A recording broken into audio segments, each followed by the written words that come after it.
Hello students, इस video में हम प्रेजेंट सब्जेक्टिव मूड के बारे में पढ़ेंगे। तो लास्ट वीडियो में हमने पढ़ा था कि एक वर्ब जो होती है वो डिफरेंट मूड्स में सेंटेंसेस में होती है।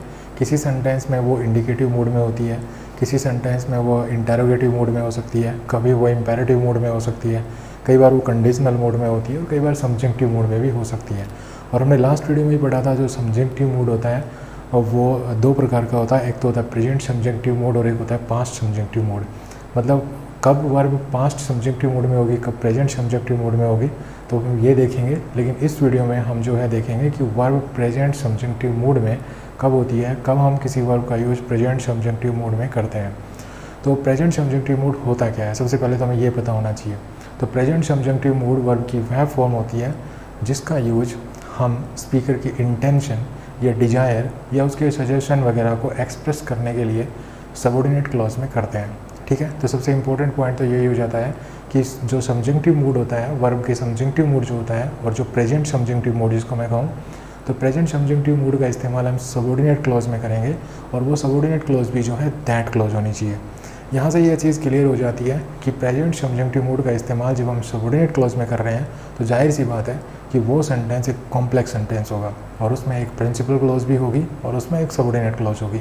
हम सब्जेक्टिव मूड का इस्तेमाल सबऑर्डिनेट क्लॉज में करेंगे, लेकिन प्रिंसिपल क्लॉज में जिस वर्ब का इस्तेमाल होगा वो वर्ब अपने आप में इंडिकेटिव मूड में होगी। ठीक है, वैसे इंडिकेटिव मूड के में वर्ब कब होती है ये मैंने लास्ट वीडियो में एक्सप्लेन किया था। तो अगर आपने वो वीडियो नहीं देखा है तो आप वो वीडियो पहले देख लीजिए, क्योंकि उस वीडियो में आप जान सकते हैं कि वर्ब अपने डिफरेंट मूड्स में कैसे कैसे हो सकती है।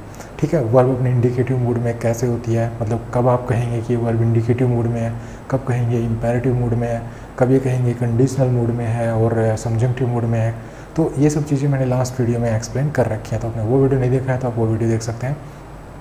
तो अब हम बात कर रहे हैं प्रेजेंट सब्जेक्टिव मूड की। तो प्रेजेंट सब्जेक्टिव मूड वर्ब की वह फॉर्म होती है जो स्पीकर की इंटेंशन को, डिजायर, विश या सजेशन वगैरह को एक्सप्रेस करने के लिए सबऑर्डिनेट क्लॉज में यूज की जाती है। और वो सबऑर्डिनेट क्लॉज भी कौन सी क्लॉज होनी चाहिए, दैट क्लॉज होनी चाहिए। ठीक है, और जो सबऑर्डिनेट क्लॉज जो दैट क्लॉज होगी वो उस सेंटेंस में नाउन क्लॉज का काम कर रही होगी। ठीक है, ये हालांकि एक्स्ट्रा चीज़ें हैं, ये हम तभी डिस्कस करेंगे जब हम क्लॉज वगैरह पढ़ेंगे।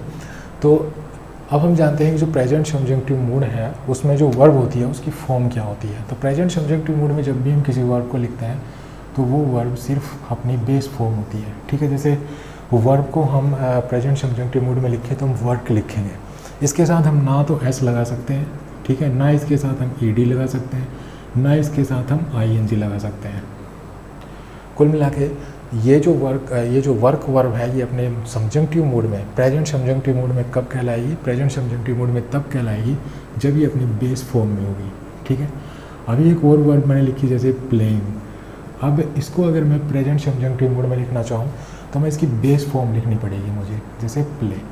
ठीक है, तो जो भी वर्ब होगी वो जो वर्ब अपनी बेस फॉर्म में होगी उसी वर्ब को हम प्रेजेंट सब्जेक्टिव मूड में कहेंगे। अर्थात जब हम किसी वर्ब को प्रेजेंट सब्जेक्टिव मूड में लिखेंगे तो हम उसकी बेस फॉर्म लिखते हैं। ठीक है, पहले एक चीज़ इंपॉर्टेंट है जो आपको पता होनी चाहिए, क्योंकि जब आपको यही पता नहीं होगा कि जो वर्ब है वो प्रेजेंट सब्जेक्टिव मूड में कैसे लिखी जाती है तब तक आप यूज नहीं कर पाएंगे। अगली इंपॉर्टेंट चीज़ ये है कि प्रेजेंट सब्जेक्टिव मूड का जब हम इस्तेमाल करते हैं तो सब्जेक्ट चाहे कुछ भी हो, ठीक है, सब्जेक्ट चाहे सिंगुलर हो, प्लूरल हो, कुछ भी हो, लेकिन जो वर्ब होती है वो हमेशा वर्ब की फर्स्ट फॉर्म होती है। और हम जानते हैं कि कोई भी वर्ब जो अपने बेस फॉर्म में होती है वो प्लूरल होती है। अब जैसे ये वर्ब है, प्ले जो वर्ब है ये जो है अपने प्लूरल है, ये प्लूरल फॉर्म में है। कोई भी वर्ब होती है वो प्लूरल फॉर्म में होती है। जब हम इसकी सिंगुलर बनाते हैं तो इसके साथ हमें एस लगाना पड़ता है या ईएस लगाना पड़ता है। ठीक है, जैसे क्रॉस है तो क्रॉस क्यों, अगर ये प्लूरल फॉर्म में है, अगर मैं इसको सिंगुलर बनाऊँगा तो मुझे इसके साथ ईएस लगाना पड़ेगा। तो वर्ब को जब हम सिंगुलर बनाते हैं तो हमें उसके साथ ऐसे एस ऐड करना पड़ता है। इसके विपरीत अगर कोई नाउन है, जैसे बुक नाउन है, ये पहले ही ऑलरेडी सिंगुलर होता है, इसके साथ हम ऐसे एस लगा के इसका प्लूरल बनाते हैं। ठीक है, तो वर्ब के साथ और नाउन के साथ थोड़ा विपरीत जो है कंडीशन है इनके साथ।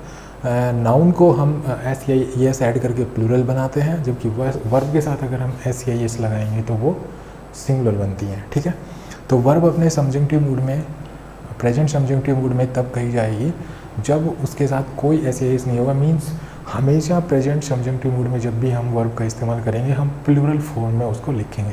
प्लूरल फॉर्म में का मतलब है उसके साथ हम कोई ऐसे एस ऐड नहीं करेंगे। तो ये जो फॉर्म होती है ये प्रेजेंट सब्जेक्टिव मूड की होती है, ठीक है। हमेशा जब भी आप प्रेजेंट सब्जेक्टिव मूड में वर्ब का इस्तेमाल करेंगे उसकी बेस फॉर्म का इस्तेमाल करेंगे, उसके हम ये कह सकते हैं उसकी प्लूरल फॉर्म का इस्तेमाल करेंगे। और प्लूरल फॉर्म की क्या होती है, बिना किसी एस या एस के, बिना कोई ING वगैरह ED वगैरह कुछ नहीं लगाते हम उसके साथ। दूसरी इंपॉर्टेंट चीज़ ये है कि प्रेजेंट सब्जेक्टिव मूड में जो वर्ब होती है उसको तो हम करते हैं सबऑर्डिनेट क्लॉज में यूज़। अब प्रिंसिपल क्लॉज में जो वर्ब होती है वो इंडिकेटिव मूड में होती है। और जब प्रेजेंट सब्जेक्टिव मूड में किसी वर्ब का इस्तेमाल करते हैं तो प्रिंसिपल क्लॉज में जो इंडिकेटिव मूड में जो वर्ब होती है वो वर्ब्स ये होती है। इनको आप चाहे याद कर लीजिए, नोट कर लीजिए, लर्न कर लीजिए इनको। Want, order, advise, suggest, request, recommend, insist, forbid, ask, be etcetera. Be की फॉर्म्स यूज़ करते हैं, जैसे प्रेजेंट फॉर्म होती है is, am, are. Past form होती है वाज या वर। ओके, इसके अलावा कुछ एडजेक्टिव्स भी होते हैं जैसे एसेंशियल, इम्पोर्टेंट, इंडिस्पेंसेबल। ये कुछ एडजेक्टिव्स भी होते हैं जिनके बाद हम प्रेजेंट सब्जेक्टिव मूड का इस्तेमाल कर सकते हैं। चलिए अब कुछ एग्जांपल्स देखते हैं। जैसे देखिए, I want that he work hard. यहाँ पर ये वर्ब जो है वो इंडिकेटिव मूड में है और ये वर्ब जैसे कि ये रही यहाँ पे, तो ये जो वर्ब है ये इंडिकेटिव मूड में है। इसको जो वर्ब इंडिकेटिव मूड में होगी उसका हम टेंस भी चेंज कर सकते हैं, ठीक है। उसके साथ हम CS भी लगा सकते हैं, ED भी लगा सकते हैं, उसके साथ हम ING भी लगा सकते हैं। तो इंडिकेटिव मूड में जो वर्ब होगी, इंडिकेटिव मूड में वर्ब का इस्तेमाल कब किया जाता है, हमने लास्ट वीडियो में पढ़ा था। इंडिकेटिव मूड में जो वर्ब होती है उसके इस्तेमाल हम किसी फैक्ट को, किसी स्टेटमेंट को, किसी ओपिनियन को एक्सप्रेस करने के लिए करते हैं, ठीक है। तो ये यहाँ पे एक सेंटेंस जो कॉम्प्लेक्स सेंटेंस आप देख रहे हैं, ये यहाँ पे प्रिंसिपल क्लॉज है, ये प्रिंसिपल क्लॉज है आई वांट, और ये यहाँ पे सबऑर्डिनेट क्लॉज है। और इस सबऑर्डिनेट क्लॉज में जो वर्ब है वर्क आप देख रहे हैं ये सब्जेक्टिव मूड में है, ठीक है। और यहाँ पे जो स्पीकर की क्या इंटेंशन बताई जा रही है, इस सेंटेंस का अगर आप अर्थ निकालेंगे तो ये हो जाएगा आई वांट, मैं चाहता हूँ, दैट ही वर्क हार्ड, कि वो मेहनत करे। तो सब्जेक्टिव मूड के द्वारा जिस एक्शन को, या हम कह रहे हैं, हम अगर ये कहें कि स्पीकर अपनी इंटेंशन को बताता है, वो वास्तव में रियल नहीं होती है, ठीक है, वो रियल होती नहीं है। जैसे अगर मैं कहूँ कि मैं चाहता हूँ कि वो कड़ी मेहनत करे, इसका मतलब वो कड़ी मेहनत नहीं करता है, ठीक है। लेकिन मैं चाहता हूँ कि वो कड़ी मेहनत करे, अर्थात फ्यूचर की इंटेंशन को एक्सप्रेस कर रहा हूँ मैं अपनी। तो फ्यूचर की इंटेंशन को एक्सप्रेस करने के लिए हमने वर्क जो वर्ब यूज़ किया है ये सब्जेक्टिव मूड में होगी। यहाँ पर आप देख रहे हैं ये दैट क्लोज है, और दैट क्लोज में ही जैसा कि मैंने आपको बताया था सब्जेक्टिव मूड का हम इस्तेमाल कर सकते हैं। और दूसरा, सब्जेक्टिव मूड का इस्तेमाल हम इनडायरेक्ट स्पीच में ही कर सकते हैं। अगर हम इस सेंटेंस को डायरेक्ट स्पीच में लिखेंगे तो ऐसे लिखेंगे, ही वर्क्स हार्ड। तो फिर अगर हम ही वर्क्स हार्ड इसको लिखेंगे तो यहाँ पे अब हम कोई मूड एक्सप्रेस नहीं कर रहे हैं, तो ये बन जाएगा टेंस, और फिर हमें इसको टेंस वाले जो रूल्स रेगुलेशन है वो फॉलो करने पड़ेंगे। और यहाँ पर आप देख रहे हैं सब्जेक्ट थर्ड पर्सन है, तो यहाँ पे वर्क के साथ S लगेगा, जबकि यहाँ पे S नहीं लग रहा है, भले ही इसका subject third person singular number हो, ठीक है। थर्ड पर्सन सिंगुलर नंबर है लेकिन वर्ब यहाँ पे प्लूरल लग रही है। जैसा कि मैंने आपको बताया था सब्जेक्ट चाहे सिंगुलर हो प्लूरल हो, वर्ब आपको प्लूरल लगानी है। तो वर्ब यहाँ पे प्लूरल है, सब्जेक्ट भले ही सिंगुलर है। वर्ब सिंगुलर सब्जेक्ट के साथ प्लूरल वर्ब इसलिए लग रही है क्योंकि ये सब्जेक्टिव मूड में है, ठीक है, मूड में है ये यहाँ पे टेंस नहीं है, ये यहाँ पे मूड है, प्रेजेंट सब्जेक्टिव मूड है यहाँ पे। अगला देखिए, my father advised that my sister get up early in the morning. अब यहाँ पे देखिए माई फादर एडवाइज्ड, यहाँ पे एडवाइज वर्ब है, और एडवाइज वर्ब देखिए ये रही, ठीक है। तो माई फादर एडवाइज्ड ये प्रिंसिपल क्लोज है। ये that my sister get up early in the morning ये सबऑर्डिनेट क्लोज है, ठीक है, ये सबऑर्डिनेट क्लोज है। सबऑर्डिनेट क्लोज में जो वर्ब है ये देखिए गेट, ये यहाँ पे सब्जेक्टिव मूड में है। माई सिस्टर सिंगुलर सब्जेक्ट है लेकिन वर्ब फिर भी प्लूरल है। इसकी वजह यही है कि ये टेंस नहीं है, ये मूड है।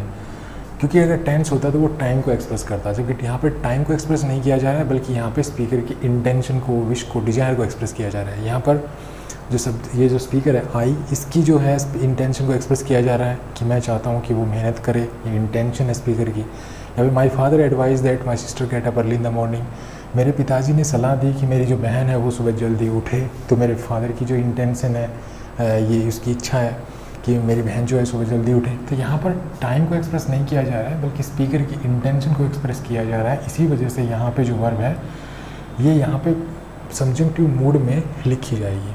और यहाँ पे आप देख रहे हैं ये प्रिंसिपल क्लोज है, ये सबऑर्डिनेट क्लोज है, और प्रिंसिपल क्लोज में जो वर्ब है ये एडवाइस है, आप देख रहे हैं ये इंडिकेटिव मूड में है तो इसका टेंस चेंज हो सकता है। लेकिन जो सबजंक्टिव मूड में जो दैट क्लोज में जो वर्ब है ये मूड है, ये वर्ब नहीं है, ये वर्ब की फॉर्म तो है, ये वर्ब की वो फॉर्म है जिसको मूड कहते हैं, ठीक है। लेकिन अगर हम इस सेंटेंस को देखिए, ये सेंटेंस इनडायरेक्टली लिखा हुआ है, इनडायरेक्ट वे में लिखा हुआ है, ठीक है, इनडायरेक्ट स्पीच में आप कह सकते हैं उसमें लिखा हुआ है। लेकिन अगर हम इसको डायरेक्ट स्पीच में लिखेंगे तो हम इसको ऐसे लिखेंगे, my sister gets up early in the morning. तो जब इसको डायरेक्ट स्पीच में लिखेंगे तो आप देख रहे हैं ये मूड नहीं है, आप ये अब बन गया टेंस, और जब टेंस बन गया तो सब्जेक्ट सिंगुलर है तो वर्ब भी सिंगुलर बन गई, ठीक है, गेट्स। उसके बाद देखिए I order that he come to school in time, ये यहाँ पे एक कॉम्प्लेक्स सेंटेंस है और ये प्रिंसिपल क्लोज है, ये सबऑर्डिनेट क्लोज है, और यहाँ पे मैं आदेश देता हूँ that he come to school in time, कि वो स्कूल पर समय पर आए। तो यहाँ पे मैं ये जो वर्ब है ये टाइम बताने के लिए यूज़ नहीं की गई, बल्कि ये मूड बताने के लिए की गई है। मूड मीन्स स्पीकर की इंटेंशन, स्पीकर कौन, आई, मैं, तो मैं आदेश देता हूँ कि वो समय पे आए। तो यहाँ पे सबऑर्डिनेट क्लोज में जो वर्ब है ये आप देख रहे हैं ये मूड है, ये टेंस नहीं है, मूड है। मूड है इसी वजह से यहाँ पे सब्जेक्ट सिंगुलर है लेकिन वर्ब यहाँ पे प्लूरल है, ठीक है। अगर हम इसको डायरेक्ट स्पीच में लिखेंगे तो हम ऐसे लिखेंगे he comes to school in time. तो यहाँ पे देखिए ये अब मूड नहीं बचा, अब ये टेंस बन गया, टेंस बन गया तो ये सब्जेक्ट जो है थर्ड पर्सन सिंगुलर नंबर है, subject third person singular number है, तो ये जो वर्ब है ये भी जो है सिंगुलर हमें बनानी पड़ेगी, ठीक है। अगला देखिए I recommend that he prepared A short speech before the ceremony. यहाँ पे आई रिकमेंड प्रिंसिपल क्लोज है, that he prepare a short speech before the ceremony. यहाँ पे हम देख रहे हैं कि ये रिकमेंड यहाँ पे इंडिकेटिव मूड में है, तो रिकमेंड देखिए ये रही, तो रिकमेंड, हाई रिकमेंड, रिकमेंड अर्थात इन वर्ब्स के बाद जो भी दैट क्लोज होगी उनमें जो वर्ब होगी वो सब्जेक्टिव मूड में इस्तेमाल की जाएगी और वो भी प्रेजेंट सब्जेक्टिव मूड में। तो यहाँ पे ये जो वर्ब देख रहे हैं आप ये प्रेजेंट सब्जेक्टिव मूड में है, सब्जेक्ट भले ही थर्ड पर्सन सिंगुलर है लेकिन वर्ब प्लूरल है। वर्ब प्लूरल इसलिए है क्योंकि हम अगर ये टेंस होता तो हम इसको सब्जेक्ट के अकॉर्डिंग चेंज करके सब्जेक्ट के अकॉर्डिंग लिखने का प्रयास करते हैं, लेकिन यहाँ पे हम सब्जेक्ट के अकॉर्डिंग नहीं लिख सकते क्योंकि यहाँ पे ये स्पीकर की इंटेंशन को, उसकी विश को, उसकी डिज़ायर को एक्सप्रेस कर रही है, इसलिए यहाँ पे ये मूड कहा जाएगा, टेंस नहीं है। और इसको हम जो है ये जो वर्ब है ये हम प्रेजेंट सब्जेक्टिव मूड में लिखेंगे, ठीक है। तो यहाँ पर भी ये प्रेजेंट सब्जेक्टिव मूड में है। अगर ये देखिए आप इनडायरेक्ट स्पीच में सेंटेंस लिखा हुआ है, यहाँ पे अगर आप इसको डायरेक्ट स्पीच में लिखेंगे तो इसको ऐसे लिखेंगे ही prepare a short speech before the ceremony. और यहाँ पे फिर देखिए वर्ब जो है, ये जो वर्ब थी ये वर्ब का कौन सा रूप है, ये सब्जेक्टिव मूड है, लेकिन यहाँ पर ये टेंस है। तो जब ये मूड था तो देखिए मूड जब होता है तो हम वर्ब की जो है बेस फॉर्म लिखते हैं, सब्जेक्ट से कुछ भी हो, लेकिन जब टेंस बन जाता है तो subject third person singular number है तो ये वर्ब भी इसके अकॉर्डिंग यूज़ करेंगे। उसके बाद देखिए next, my father insisted that my sister seek the aid of a tutor. तब यहाँ पे my father insisted principal clause है, ये यहाँ पे सबऑर्डिनेट क्लोज है। तो यहाँ पे देखिए इंसिस्टेड, इंसिस्ट वर्ब कहाँ पे थी, ये रही देखो, ठीक है, ये इंसिस्ट है। माई फादर इंसिस्टेड ये यहाँ पे इंडिकेटिव मूड में है, लेकिन इसके बाद जो दैट क्लोज है इसमें जो वर्ब है ये यहाँ पे प्रेजेंट सब्जेक्टिव मूड में है। सब्जेक्ट भले ही थर्ड पर्सन सिंगुलर नंबर हो लेकिन वर्ब अपने प्लूरल फॉर्म में है। प्लूरल फॉर्म में इसीलिए है क्योंकि ये यहाँ पे वर्ब ना होके यहाँ पर ये सब्जेक्टिव मूड में है ये वर्ब, ठीक है। अगर इसको हम डायरेक्ट स्पीच में लिखेंगे तो हम इसको ऐसे लिखेंगे, my sister seeks the aid of a tutor. तो यहाँ पे ये देखिए माई सिस्टर सीक्स, तो यहाँ पे ये प्रेजेंट इंडेफिनिट टेंस बन गया तो सब्जेक्ट के अकॉर्डिंग वर्ब यूज़ करेंगे। उसके बाद my requirement is that every candidate be computer literate. तो माई रिक्वायरमेंट इज़, तो यहाँ पे ये प्रिंसिपल क्लोज है, ठीक है, ये बी की फॉर्म है, देखिए ये बी की फॉर्म है, वहाँ पे बी लिखा हुआ है। तो इसके बाद जो सब्जेक्टिव मूड ये जो है ये दैट क्लोज है, इसमें जो वर्ब है ये सब्जेक्टिव मूड में आएगी। Subjective mood means base form, ठीक है, बेस फॉर्म। ये बी की जो इज़ होता है, इज़, एम, आर, वॉज, वर, इनकी जो बेस फॉर्म होती है वो बी होती है, ठीक है, वॉज, वर, तो ये बेस फॉर्म होती है। अगर इसको हम डायरेक्ट स्पीच में लिखेंगे तो ये हो जाएगा every candidate is computer literate. इसी प्रकार से सातवां सेंटेंस देखिए, it is important, it is essential या इट इज़ इंडिस्पेंसिबल भी कह सकते हैं, that he works hard to pass the exam.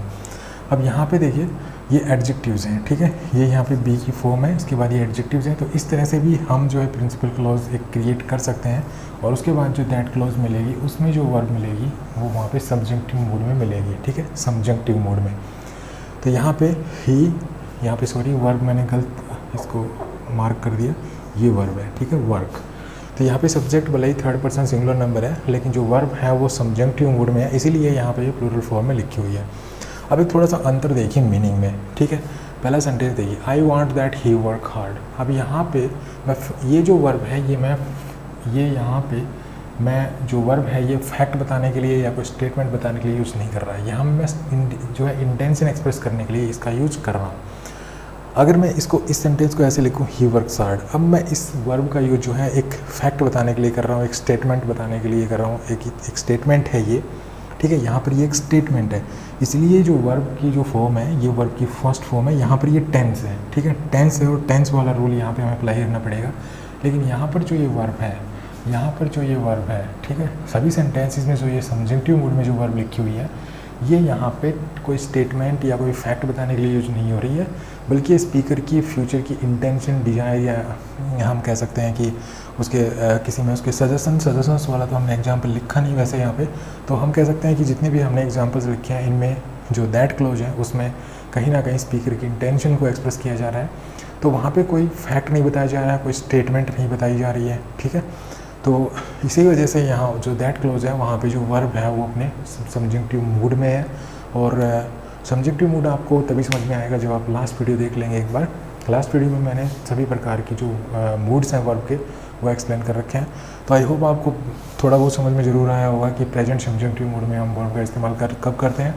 लेकिन प्रेजेंट सब्जेक्टिव मूड का आप सिर्फ इसको थोड़ी मोटी मोटी बातें ये याद रख सकते हैं कि जो भी प्रेजेंट सब्जेक्टिव मूड का हम इस्तेमाल करेंगे तो उसको हम सबऑर्डिनेट क्लोज में कर सकते हैं, और उसके लिए दैट क्लोज का होना बहुत ज़रूरी है, ठीक है। दैट क्लोज का होना बहुत ज़रूरी है।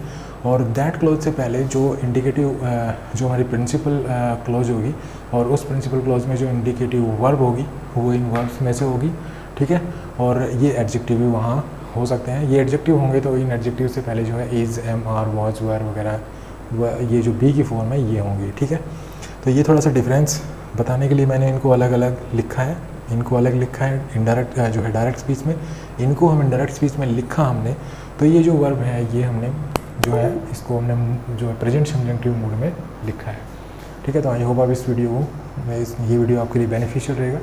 तो इस वीडियो में इतना ही। Thanks for watching this video. Next video में हम पढ़ेंगे पास्ट सब्जेक्टिव मूड के बारे में। तो thanks for watching this video. Happy learning. Bye.